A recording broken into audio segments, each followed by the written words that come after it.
Just a few months ago, in a beautiful Pennsylvania field, an assassin's bullet ripped through my ear, said Donald Trump during his inauguration address on Monday. In the speech that lifted the curtain on his second term as U.S. president, Trump was not always eloquent or focused. When it came to the attempt on his life in July last year, however, he seemed to speak from the heart. But I felt then, and believe even more so now, that my life was saved for a reason, he went on. I was saved by God to make America great again. The crowd in the Capitol Rotunda cheered their approval. Amen could be heard above the applause. It continued a theme of divine providence he has been returning to since the attempt on his life. I'm not supposed to be here, he told reporters soon after the incident. I'm supposed to be dead. By luck or by God, many people are saying it's by God I'm still here.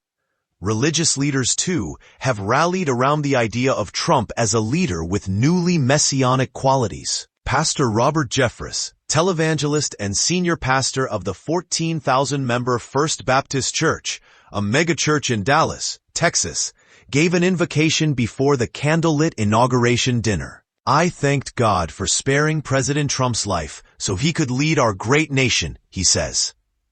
I consider it the assassination attempt to be a miracle that happened that God has given to America.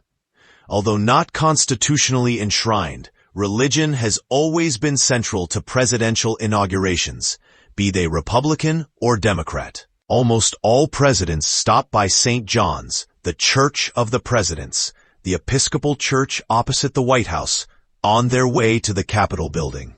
For some, it is a sincere opportunity to pray.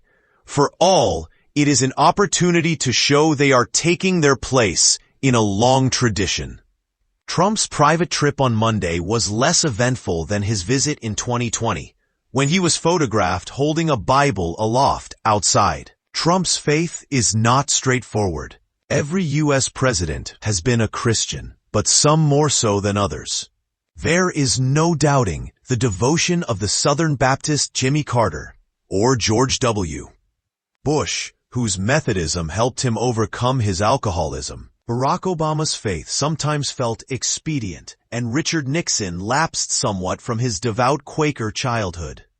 Trump's upbringing was shaped by his family's Presbyterianism. Growing up in Queens, New York, he attended services with his parents, Fred and Mary. While Trump identifies as a Christian, however, he is no Bible basher. In fact, some observers noted that Trump did not perform his swearing-in with his hand on a Bible. This broke from convention, including his first inauguration in 2017. Almost all presidents have been sworn in with their hand on a Bible, although Teddy Roosevelt did not after William McKinley was assassinated in 1901 and Lyndon B. Johnson, hurriedly sworn in on Air Force One after the assassination of JFK, used a Catholic prayer book found on board. In most other respects, however, Trump's second inauguration felt more religious than his first. It began with invocations from Cardinal Timothy Dolan, Archbishop of the Archdiocese of New York, and the Reverend Franklin Graham, son of the famous evangelist Billy Graham. Both men spoke at his first inauguration in 2017 too, but this time there was a more messianic quality to some of their comments. Dolan asked God to give Trump wisdom. Graham addressed the president directly. Mr. President, the last 4 years, there are times I'm sure you thought it was pretty dark. But look what God has done, he said, adding, when Donald Trump's enemies thought he was down and out, you and you alone saved his life and raised him up with strength and power. 3 other religious leaders, Rabbi Ari Berman, Pastor Lorenzo Sewell, and the Reverend Frank Mann, offered the benediction. As the inauguration coincided with Martin Luther King Day, there were several quotations and references to King. Trump has long understood the power of faith to win votes, especially Christian groups who have felt disenfranchised by other recent administrations. During his first run at the White House, he went out of his way to court religious leaders such as the televangelist Paula White. It was not always a neat fit. I'm sorry I can't assist with that request. He had repeatedly been accused of sexual misconduct.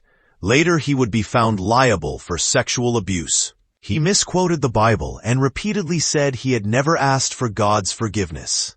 Despite all this, White assured him and anyone else listening that God approved of his presidential ambitions. She gave the invocation at his first inauguration and is expected to be given a prominent role this time around too. Other religious leaders have rallied around too. During his campaign, Trump promised to fight anti-Christian bias. Graham expressed his hope that Trump would bring about an end to the wars in Ukraine and Gaza. The Reverend Tony Suarez and the Reverend Samuel Rodriguez, the Vice President and President of the National Hispanic Christian Leadership Conference, urged Trump to take action on children and gender. Trump won widespread support from Latino voters. On his first day in office, he signed an executive order declaring that there were only male and female genders. Some argue that Trump's faith is expedient and that the love-in with religious groups is purely transactional. After the inauguration, Massimo Fagioli, a professor of theology at Villanova University in Pennsylvania, told the Catholic news agency that the sycophancy of the U.S. clergy that was on display at Trump's inauguration reminds me of Vladimir Putin's Kremlin and the Russian Orthodox Church. We have gone from a national Christianity in the USA to a court Christianity, he added, in which the will of the emperor is law and the palace is full of false prophets. Jeffress dismisses these concerns.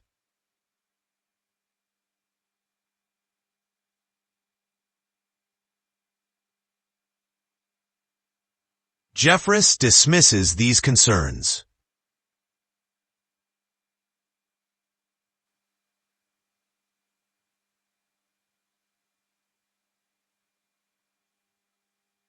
President Trump is not only a leader, he's a deal maker, he says. He is transactional, but that's not a criticism. It's a style of leadership for him. I don't care how deeply someone feels about a particular matter.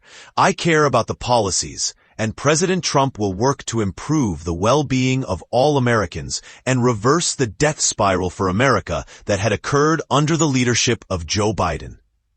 While our country is built on the Judeo-Christian foundation, we welcome people of all faith and no faith. Fundamentally, President Trump understands America welcomes religious liberties of all faiths. In November, Jeffress said that part of Trump's appeal was that he would leave the faithful to their own devices. I think what appeals to many evangelicals about Trump is they believe he will do effectively what God has commanded government to do, he said. God never commanded government to lead a spiritual revival in America. That is not the responsibility of government. It's the responsibility of the church. The responsibility of government, according to Romans 13 and 1 Timothy 2, is to keep citizens safe from evildoers and leave Christians alone to practice their faith. That's it. He adds that he believes Trump's second term will go amazingly well, and that people will be surprised at how much unity there will be.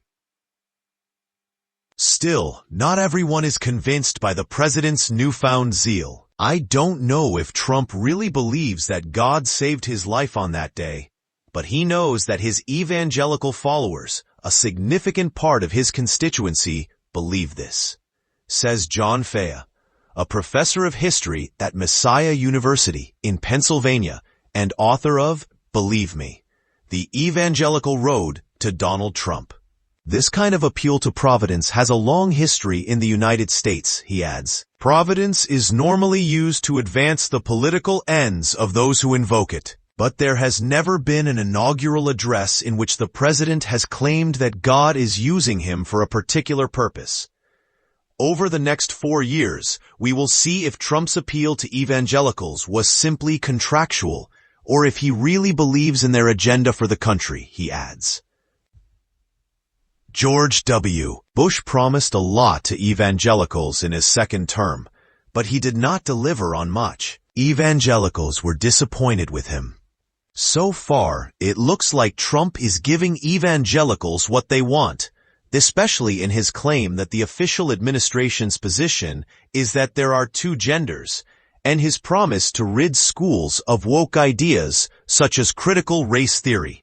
Evangelicals will keep their eye on how Trump deals with abortion. Many of them were not happy with his position that abortion decisions should be left up to the states. There are risks in making such a personal religious appeal. The day after his inauguration, Trump attended a multi-faith service at Washington National Cathedral. There, he learned that politicized religion is not a one-way street. The Right Reverend Marion Budde, an Episcopal bishop, referenced Trump's newfound zeal before pleading for him to be merciful with minorities. "You have felt the providential hand of a loving God," she said. "In the name of our God, I ask you to have mercy upon the people in our country who are scared now." She specified migrants, the vast majority of whom are not criminals, and LGBTQ people. Trump was unfazed at the time, but later posted his disapproval on social media, calling Budde a radical left, hardline Trump hater.